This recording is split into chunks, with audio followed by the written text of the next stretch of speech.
Good morning everybody.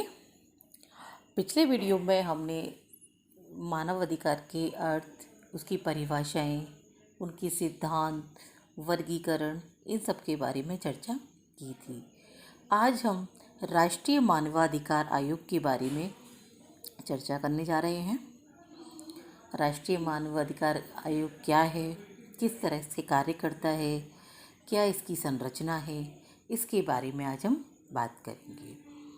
सर्वे भवन्तु सुखिनो, सर्वे सन्तु निरामया, सर्वे भद्राणि पश्यन्तु, माँ कश्चित् दुःखभाग् भवेत्। अर्थात सभी लोग सुखी रहें, सभी लोग निरोगी हों, सभी लोग एक दूसरे का कल्याण सोचें और कभी भी कोई किसी को दुख नहीं हो। इसी संकल्पना को, इसी विचार को, इसी भाव को साकार करने और साकार रूप प्रदान करने और देश में मानव अधिकारों के संरक्षण के लिए राष्ट्रीय मानव अधिकार आयोग की स्थापना 12 अक्टूबर 1993 को की गई। अर्थात मानव अधिकार आयोग की जो स्थापना की गई थी वो सभी व्यक्तियों की भलाई के लिए, सभी व्यक्तियों के हित के लिए, उनकी गरिमामय जीवन के लिए और उनके संरक्षण के लिए इस राष्ट्रीय मानव अधिकार आयोग की स्थापना की गई थी। इस आयोग के लिए मानव अधिकारों की रक्षा करना उतना ही महत्वपूर्ण था जितना कि देश के लिए प्रजातंत्र की सुरक्षा करना, क्योंकि प्रजातंत्र में प्रत्येक व्यक्ति के हितों का ध्यान रखा जाता है और उसमें सबसे ज़्यादा जो कमज़ोर वर्ग होता है उनके कल्याण के लिए अधिक से अधिक काम किया जाता है। इस लोकतंत्र के कारण ही उसके अभिकरणों के कार्यों और जो भी उसके उपेक्षा होती है, यानी कि जो भी लोकतंत्र की जो एजेंसियां हैं उनके द्वारा कोई ऐसे कार्य किए जाते हैं जिनसे कि साधारण की जो हित हैं उनकी उपेक्षा होती है, तो ऐसे में ये माना जाता है कि वह मानव अधिकारों का उल्लंघन हो रहा है और उनके प्रति ध्यान आकर्षित करने के लिए, अर्थात उन मानव अधिकारों के संरक्षण करने के लिए ही मानवाधिकार आयोग की स्थापना की गई थी और यह पूरी तरह से उनकी रक्षा करने में सक्षम है। राष्ट्रीय मानवाधिकार आयोग एक स्वायत्तशासी एवं वैधानिक निकाय है, यानी पूरी तरह से लीगल है ये, क्योंकि इसकी स्थापना संसद के अधिनियम द्वारा की गई है। यह निर्णय लेने तथा मानव अधिकार के अलग अलग मुद्दों पर अपना विचार व्यक्त करने में स्वतंत्र है। राष्ट्रीय मानव अधिकार आयोग का शासनादेश व्यापक है, यानी इसके जो आदेश हैं या इसका जो काम करने का जो व्यापक वो है, बहुत व्यापक है इसका, और समाज के सभी वर्गों और ज़रूरतों के अनुसार इसके अनेक कार्य हैं। अर्थात जो भी काम किया जाता है वो पूरी तरह से प्रभावी के रूप से किया जाता है और सभी देश के जो नागरिक हैं, चाहे वो किसी भी जाति के हों, धर्म के हों, भाषा के हों, लिंग के हों, सभी के ऊपर प्रभावी रूप से यह आयोग कार्य करता है। राष्ट्रीय मानवाधिकार आयोग को सिविल प्रक्रिया संहिता 1908 के तहत किसी मुकदमे की सुनवाई करने के लिए सिविल न्यायालय को प्रदत्त सभी शक्तियां यथा गवाहों को बुलाने, उनका बयान लेने और किसी दस्तावेज का पता लगाने, उसे प्रस्तुत करने, शपथ पत्रों पर साक्ष्य प्राप्त करने, किसी न्यायालय या कार्यालय से सार्वजनिक दस्तावेज या उसकी प्रति प्राप्त करने, गवाहों या दस्तावेजों की जांच के आदेश जारी करने आदि की शक्तियां प्राप्त। राष्ट्रीय मानवाधिकार आयोग का मुख्यालय नई दिल्ली में स्थित है और 12 अक्टूबर 2018 को इसने अपनी स्थापना के 25 वर्ष पूरे किए हैं। यह संविधान द्वारा दिए गए मानवाधिकारों जैसे जीवन का अधिकार, स्वतंत्रता का अधिकार, समानता का अधिकार आदि की रक्षा करता है और उनके प्रहरी के रूप में कार्य करता है। मानवाधिकार आयोग जो है, इसकी संरचना के बारे में हम देखते हैं।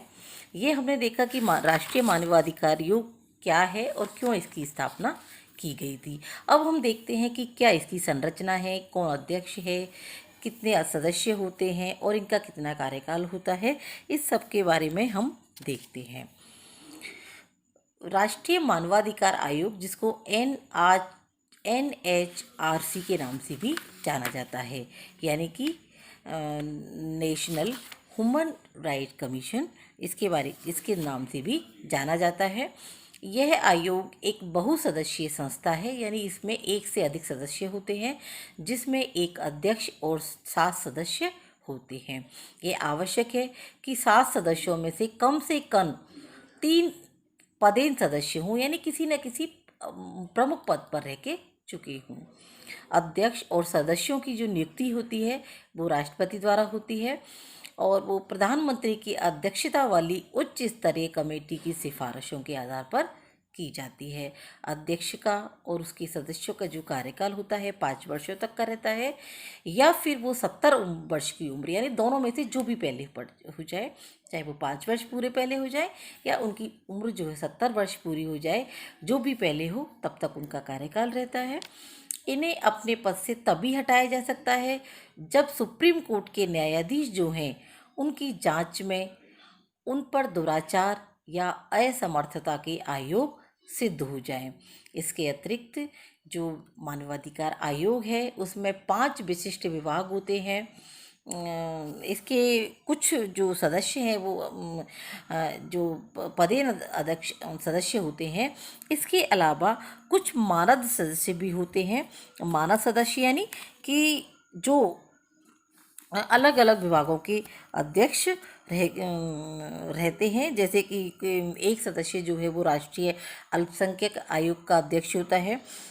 दूसरा जो है वो अनुसूचित जाति आयोग जो आयोग है उनके अध्यक्ष होते हैं। तीसरा जो है राष्ट्रीय महिला आयोग है, उनके भी अध्यक्ष होते हैं। और चौथा सदस्य जो है राष्ट्रीय अनुसूचित जनजाति आयोग के अध्यक्ष होते हैं, यानी कि जो 4 सदस्य हैं वो पदेन होते हैं और 4 जो है वो मानद होते हैं। पदेन जो सदस्य होते हैं उनमें एक सदस्य भारत के उच्चतम न्यायालय का न्यायाधीश होता है, दूसरा किसी एक उच्च न्यायालय के मुख्य न्यायाधीश होता है और 2 सदस्य जो है वो उनकी नियुक्ति उन व्यक्तियों में से की जाती है जिन्हें मानव अधिकारों की बहुत ज़्यादा जानकारी हो, यानी विशिष्ट योग्यता रखते हो, या फिर इस क्षेत्र में उनको व्यावहारिक अनुभव हो। तो इस तरह से ये जो 4 सदस्य मानद होते हैं और 4 पदेन होते हैं। इनके अतिरिक्त जो मानवाधिकार आयोग है इसमें 5 विभाग भी होते हैं, जिसमें विधि विभाग है, जांच विभाग है, नीति अनुसंधान और कार्यक्रम विभाग है, प्रशिक्षण विभाग है और प्रशासन विभाग। ये 5 जो विभाग हैं वो राष्ट्रीय मानवाधिकार आयोग के अंतर्गत होते हैं। इसके अलावा राष्ट्रीय मानवाधिकार आयोग के जो अध्यक्ष और सदस्यों की जो नियुक्ति है वो राज्यपाल द्वारा राज्य के मुख्यमंत्री, गृह मंत्री, विधानसभा अध्यक्ष और नेता प्रतिपक्ष यानी विपक्ष के जो नेता होते हैं उनके परामर्श के आधार पर ही किया जाता है। तो इस तरह से हमने देखा कि राष्ट्रीय मानवाधिकार आयोग जो है वो बहुत प्रमुखता के साथ बहुत प्रभावी ढंग से कार्य करते हैं, क्योंकि इसमें जो सदस्य हैं ये इसकी संरचना है उसके आधार पर ही आप ये अनुमान लगा सकते हैं कि इसमें जो व्यक्ति जो इसके सदस्य होते हैं या इसके जो अध्यक्ष होते हैं वो कितने प्रभावी व्यक्ति होते हैं। और क्योंकि जो इसके जो अध्यक्ष होते हैं वो कौन होते हैं, राष्ट्रीय मानव अधिकार की जो आयोग के जो अध्यक्ष हैं वो कौन होते हैं, भारत के उच्चतम न्यायालय जो उच्चतम न्यायालय है भारत का उसके पूर्व कोई भी मुख्य न्यायाधीश हैं वो इसके अध्यक्ष रहते हैं। तो इनके अध्यक्ष और सदस्यों के हम पूर्ण पदों के आधार पर यह अनुमान लगा सकते हैं कि राष्ट्रीय मानवाधिकार आयोग किस तरह से प्रभावी ढंग से कार्य करता है। अब आगे की जो भी क्लास होंगी उनमें हम इसकी शक्तियाँ, कार्य, इनके बारे में चर्चा करेंगे। Thank you.